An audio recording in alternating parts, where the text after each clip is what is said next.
इस सेक्शन में हम जानकारी लेंगे मॉडिफाई पैनल में दी गई अगली कमांड जो हमारे पास है एडिट एरे के रूप में। एडिट एरे में आपके पास यदि कोई एरे अवेलेबल है तो आप आसानी से उसको एडिट कर सकते हैं।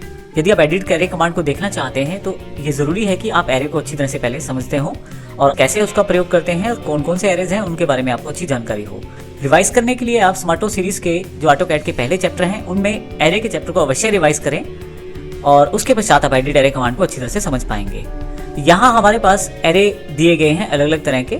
मैं यहाँ से रेक्टेंगुलर एरे को चुन लेता हूँ। इसमें रेक्टेंगुलर एरे को क्रिएट करने के लिए मुझे यहाँ पे कुछ ऑब्जेक्ट्स को डिफाइन करना पड़ेगा। अभी मैं एस्केप करता हूँ और सबसे पहले एक छोटा सा रेक्टेंगुलर क्रिएट करता हूँ, फिर यहाँ एक सर्कल डिफाइन करता हूँ।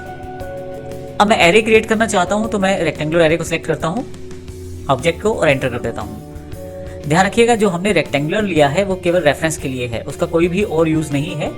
क्योंकि रेक्टेंगुलर एरे का एग्जांपल है तो हमने एक रेक्टेंगुलर शेप के अंदर आपको दिखाने की कोशिश की है। आप चाहें तो इसको डिलीट कर सकते हैं। मैं यहाँ क्लोज एरे करता हूँ, मैं इस रेक्टेंगुलर को सिलेक्ट करके डिलीट कर देता हूँ। अब यदि आपके पास कोई एरे पहले से अवेलेबल है, जैसे हमारे पास यहाँ एरे अवेलेबल है, तो मॉडिफाई पैनल पे जाएं। अगर आप एरे को एडिट करना चाहते हैं तो एडिट एरे कमांड को सिलेक्ट करें। अब जिस एरे को आप क्लिक करेंगे उस एरे को आप यहाँ से एडिट कर सकते हैं। जैसे सपोज आप बेस पॉइंट चेंज करना चाहते हैं तो बेस पॉइंट आप आसानी से इसका चेंज कर सकते हैं। जैसे मैं इसका बेस पॉइंट चेंज करना चाहता हूँ, मैं यहाँ फिर से मॉडिफाई पैनल के अंतर्गत एडिट एरे कमांड को चुन लेता हूँ और एरे को सिलेक्ट कर लेता हूँ। मैं चाहूँ तो नंबर ऑफ रोज को भी चेंज कर सकता हूँ। मैं रोज पे क्लिक करूंगा, नंबर ऑफ रोज में डिफाइन कर सकता हूँ 10। यहाँ से एंटर करता हूँ तो आप देखेंगे नंबर ऑफ रोज बढ़ गई हैं। नंबर ऑफ कॉलम को अगर मॉडिफाई करना चाहते हैं फिर से एडिट एरे सिलेक्ट करें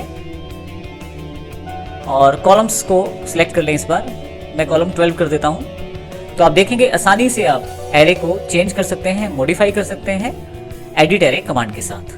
धन्यवाद।